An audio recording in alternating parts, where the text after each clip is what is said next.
Dans un instant, ces lycéens vont monter sur scène devant un public composé de camarades, d'enseignants et de magistrats. Ils ne vont pas véritablement interpréter une pièce de théâtre, mais reconstituer un procès qui s'est déroulé à Chartres le 12 Vendémiaire en 11, soit le 4 octobre 1802. Moi je suis l'avocate moderne, donc je vais avoir un discours contre la peine de mort au début de la pièce. Notre histoire est marquée par l'éloquence de grands personnages, comme Robert Badinter, qui défendit un sujet qui me tient à cœur, l'abolition de la peine de mort. La mise en scène du procès des chauffeurs d'orge et rembose, des brigands qui écumèrent la région après la Révolution, n'est qu'un prétexte pour tester les qualités oratoires des élèves qui ont accepté de participer à ce concours départemental d'éloquence.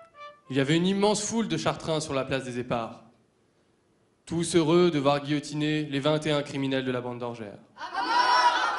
Il s'agit du projet pédagogique majeur de leur année scolaire, afin de préparer très en amont leur avenir professionnel. On a fait ça, nous, au lycée Brony, dans le cadre d'une formation spéciale qu'on a en sérielle, qui s'appelle Formation Montaigne, dans laquelle on approfondit des questions liées à la langue, à l'histoire de la langue, à la rhétorique. Vous destinez à quoi dans votre carrière future? Normalement, prof de français.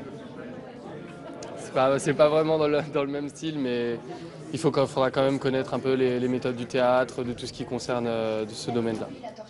Après cette expérience, certains se tourneront peut-être vers les métiers de la justice, mais l'objectif prioritaire est de donner plus d'assurance aux élèves pour s'exprimer en public, ce qui est souvent un gage de réussite pour les futurs examens et concours.